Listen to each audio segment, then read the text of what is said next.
आइए बच्चों, आज हम औषधि पौधों के बारे में पढ़ेंगे जो हमारे भारत में जड़ी बूटियों के लिए और मसालों के लिए बहुत विख्यात है, प्रसिद्ध है। भारत प्राचीन समय से ही अपने मसालों तथा जड़ी बूटियों के लिए प्रसिद्ध है।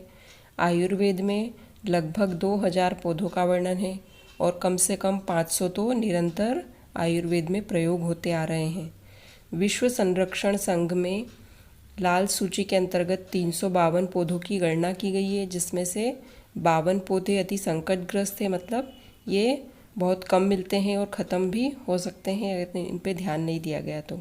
और 49 पौधे को विनिष्ट होने का खतरा है और 49 पौधे ऐसे हैं जो खत्म होने वाले हैं। भारत में प्रायः औषधियों के लिए प्रयोग होने वाले कुछ निम्नलिखित पादप हैं जो इस प्रकार है। पहला है सर्पगंधा। यह रक्तचाप के निदान के लिए प्रयोग होता है और यह केवल भारत में ही पाया जाता है। रक्तचाप मतलब ब्लड प्रेशर। जामुन, पके हुए फल से सिरका बनाया जाता है जो कि वायुसारी और मूत्रवर्धक है और इससे पाचन शक्ति के भी गुण होते हैं।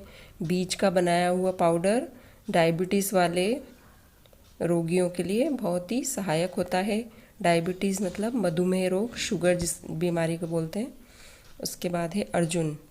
ताजे पत्तों का निकाला हुआ रस कान के दर्द के इलाज में सहायता करता है। यह रक्तचाप मतलब ब्लड प्रेशर की नियमितता के लिए भी लाभदायक होता है। जिनको ब्लड प्रेशर की बीमारी होती है उनके लिए भी अर्जुन की छाल का रस बहुत लाभकारी होता है। चौथा है बबूल। इसके पत्ते आँख की फुंसी के लिए लाभदायक होते हैं।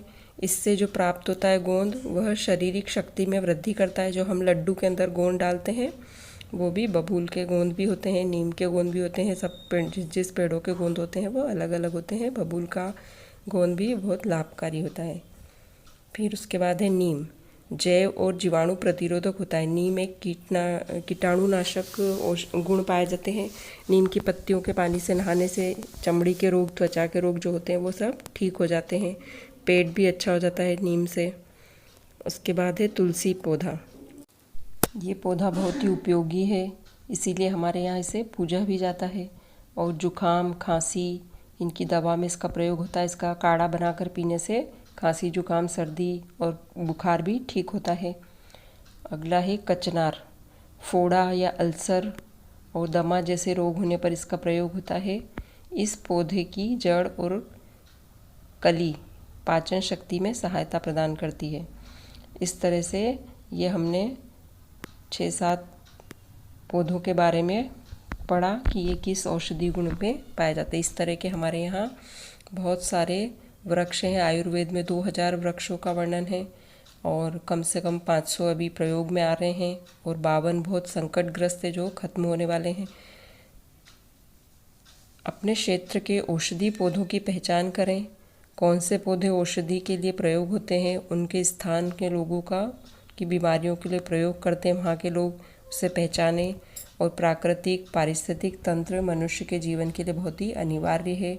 क्या यह संभव है कि प्राकृतिक पर्यावरण का निरंतर होता जा रहा विनाश रोका जा सके?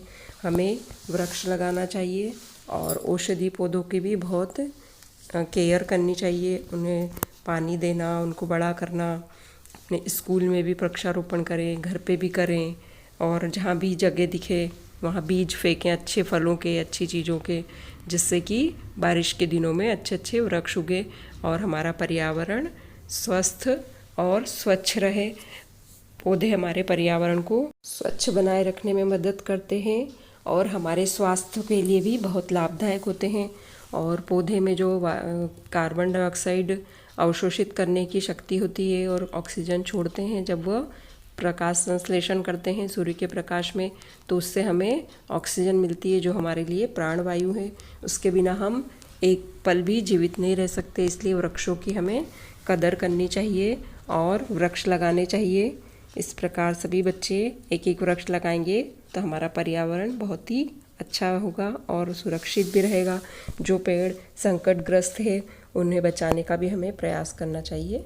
धन्यवाद। इसे अच्छे से पढ़ें, समझें और याद करें।